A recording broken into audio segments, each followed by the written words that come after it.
स्वागत है दोस्तों। आज के मुख्य समाचार में आज देश और दुनिया से कई अहम और बड़ी खबरें आ रही है। एक एक कर जानेंगे सभी खबरों को विस्तार से। पीडीपी अध्यक्ष महबूबा मुफ्ती ने केंद्र पर लगाए गंभीर आरोप, कहा मुझे फिर किया गया नजरबंद। बढ़ी सीएम विपिन देव की मुसीबत, पार्टी में फिर बगावत शुरू। अशोक गहलोत कैबिनेट विस्तार में होगा सचिन पायलट का दबदबा, बताएंगे क्या होगा समीकरण। जेजेपी भी चलेगी अकाली के रास्ते, दिल्ली आकर तेवर से मिले मनोहर लाल खट्टर। किसान आंदोलन को लेकर बोली प्रियंका गांधी, ये संघर्ष थाली भरने वाले और अरबपतियों की थैली भरने वालों के बीच है। असम चुनाव से पीछे हटी ओवैसी की पार्टी, राज्य की 53 सीटें हैं मुस्लिम बहुल। कांग्रेस विधायक ने भेजा संबित पात्रा को कानूनी नोटिस, कहा सार्वजनिक माफी मांगे। पेट्रोल हुआ 90 पर तो सुब्रमण्यम स्वामी ने अपनी ही सरकार को घेरा, बताया कैसे मिलेगा 40 रुपए लीटर। भागलपुर में सड़क पर उतरे विपक्षी दल, केंद्र सरकार के खिलाफ लगाए नारे। किसान आंदोलन बना मोदी सरकार के लिए सबसे बड़ी अग्नि परीक्षा।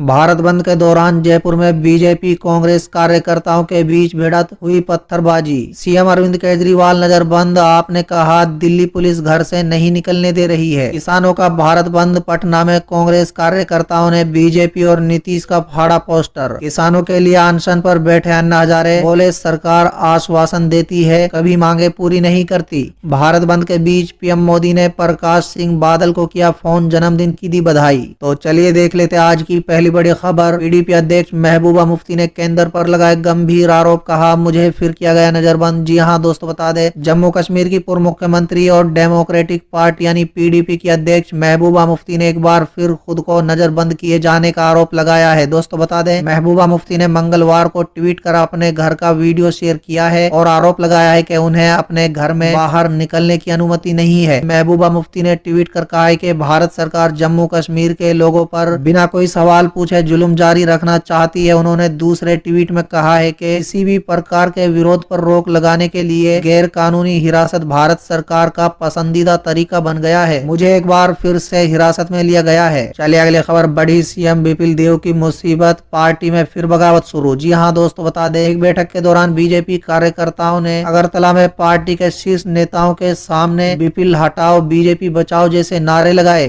चलिए अगली खबर। अशोक गहलोत कैबिनेट विस्तार में होगा सचिन पायलट का दबदबा, बताएंगे क्या होगा समीकरण। जी हाँ दोस्तों, बता दें राजस्थान की सियासी हलचल के बीच सीएम अशोक गहलोत कैबिनेट विस्तार कर सकती है। दोस्तों बताया जा रहा है कि राजस्थान में होने वाले इस कैबिनेट विस्तार में सचिन पायलट गुट का दबदबा रह सकता है। कांग्रेस पार्टी राजस्थान में करीब 15 नए मंत्री बना सकती है। हालांकि इन नेताओं को मंत्री पद मिलेगा, इस पर फैसला होना बाकी है। हालांकि सचिन पायलट गुट का दबदबा होगा, ये तय माना जा रहा है। दोस्तों बता दें मीडिया रिपोर्ट्स के अनुसार अशोक गहलोत कैबिनेट में अभी 22 मंत्री हैं, जिसमें 7 मंत्री को हटाए जाने की चर्चा है। बताया जा रहा है कि अशोक गहलोत कैबिनेट विस्तार में करीब 15 नए मंत्री बनेंगे, जिसमें सचिन पायलट के कैंप से लगभग 6 से 7 मंत्री बन सकते हैं। चलिए अगले खबर। जेजेपी भी चलेगी अकाली के रास्ते, दिल्ली आकर तेवर से मिले मनोहर लाल खट्टर। जी हाँ दोस्तों, बता दें नए कृषि कानून के विरोध में किसानों के भारत बंद के बीच हरियाणा के मुख्यमंत्री मनोहर लाल खट्टर ने मंगलवार को दोपहर को दिल्ली आकर केंद्र कृषि मंत्री नरेंद्र सिंह तोमर से उनके आवास पर मुलाकात की। दोस्तों बता दें तोमर और खट्टर के बीच बैठक सरकार और किसानों के प्रतिनिधियों के बीच बैठक के छठे दौर से एक दिन पहले हुई है। दोस्तों बता दें किसानों के बढ़ते दबाव के चलते हरियाणा में मनोहर लाल खट्टर की अगुवाई वाली भाजपा सरकार में सहयोगी जननायक जनता पार्टी यानी जेजेपी भी अब नए कृषि कानून के संशोधन करने के लिए आवाज उठाने लगी है। हालांकि भाजपा जेजेपी के इस रुख से हैरान है। चलिए अगली खबर। किसान आंदोलन को लेकर बोली प्रियंका गांधी, ये संघर्ष थाली भरने वाले और अरबपतियों की थैली भरने वालों के बीच है। जी हाँ दोस्तों, बता दें किसान बिल के विरोध में किसानों का आंदोलन बढ़ता जा रहा है। इसी बीच राजनीतिक जगत भी इसे लेकर भाजपा सरकार को घेरने में जुट गया है। दोस्तों बता दें प्रियंका गांधी वाड्रा ने केंद्र कृषि कानून के विरोध में किसान संगठनों द्वारा आहूत भारत बंद के बीच मंगलवार को लोगों का आह्वान किया कि वो किसानों का साथ दें और उनके संघर्ष को सफल बनाए। दोस्तों बता दें प्रियंका ने प्रदर्शनकारी किसानों का समर्थन किया है और आरोप लगाया है कि जो किसान अपनी मेहनत से फसल उगाकर हमारी थालियों को भरते हैं, किसानों को भाजपा सरकार अपने अरबपति मंत्रियों की थैली भरने के दबाव में भटका हुआ बोल रही है। दोस्तों उन्होंने कहा है कि ये संघर्ष आपकी थाली भरने वालों और अरबपतियों की थैली भरने वालों के बीच है। चलिए अगले खबर। आसाम चुनाव से पीछे हटी ओवैसी की पार्टी, राज्य की 53 सीटें हैं मुस्लिम बहुल। जी हाँ दोस्तों, बता दें असम चुनाव में एआईएमआईएम के रुख से कांग्रेस ने राहत की सांस ली है। दरअसल एआईएमआईएम ने चुनाव न लड़ने का ऐलान किया है। दोस्तों बता दें बिहार विधानसभा चुनाव में कमजोर प्रदर्शन पर बहस के बीच कांग्रेस के असम चुनाव से उम्मीद है। दोस्तों बता दें कि बिहार चुनाव में कांग्रेस की खराब प्रदर्शन के लिए कई नेता टिकट बंटवारे को जिम्मेदार ठहरा रहे हैं। वहीं कई नेता मानते हैं कि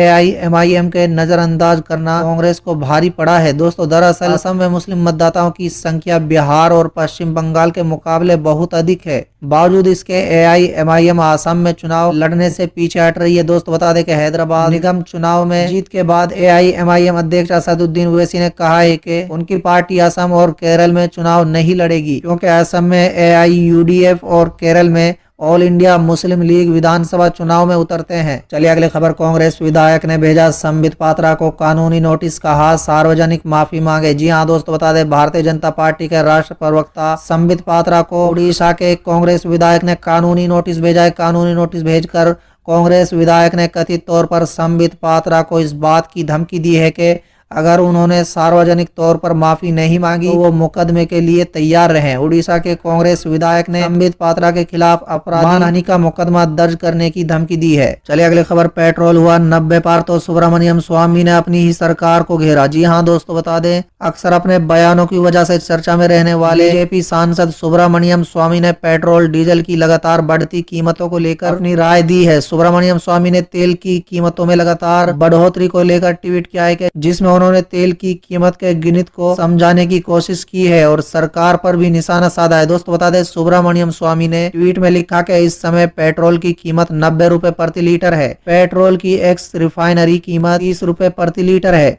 जिसके बाद तेल पर 60 रुपए का टैक्स जोड़ दिया जाता है, जबकि पेट्रोल की अधिकतम कीमत 40 रुपए प्रति लीटर होनी चाहिए। चलिए अगले खबर। सड़क पर उतरे विपक्षी दल केंद्र सरकार के खिलाफ लगाए नारे। जी हां दोस्तों बता दें, किसान बिल के खिलाफ किसान सहित विपक्षी दलों के नेता भी किसान के समर्थन में भारत बंद को लेकर भागलपुर में सड़क पर उतरे। वहीं केंद्र सरकार के खिलाफ किसान बिल को लेकर लोगों ने जमकर प्रदर्शन किया। दोस्तों बता दें, इस दौरान प्रदर्शनकारी ने केंद्र सरकार के किसान कानून को काला कानून बताते हुए गंभीर आरोप लगाए और कानून वापसी तक आगे अनिवार्य आंदोलन जारी रखने की बात कही है। चलिए अगली खबर। भारत बंद के बीच जयपुर में बीजेपी कांग्रेस कार्यकर्ताओं के बीच भिड़ंत हुई। जी हां दोस्तों बता दें, नए कृषि कानून के विरोध कर रहे किसानों ने भारत बंद किया था। दोस्तों बता दें, इसी बीच जयपुर में बीजेपी कांग्रेस कार्यकर्ताओं के बीच भिड़ंत। बीजेपी कार्यालय के बाहर दोनों पार्टी के कार्यकर्ताओं ने पत्थरबाजी की। चलिए अगली खबर। सीएम अरविंद केजरीवाल नजरबंद, आपने कहा दिल्ली पुलिस घर से नहीं निकलने दे रही है। जी हां दोस्तों बता दें,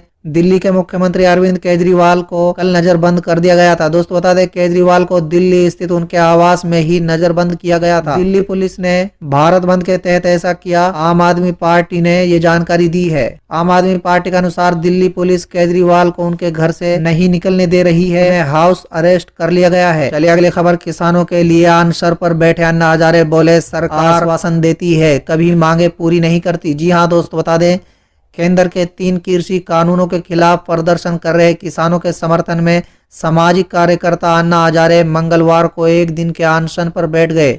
दोस्तों बता दें, प्रदर्शन कर रहे किसान संगठनों ने मंगलवार को भारत बंद रखने की अपील भी की थी। हजारे ने कहा है कि देश में आंदोलन होना चाहिए ताकि सरकार पर दबाव बने और वो किसानों के हित में कदम उठाए। दोस्तों बता दें, हजारे ने एक रिकॉर्डिंग संदेश में कहा है कि मैं देश के लोगों से अपील करता हूं, दिल्ली में जो आंदोलन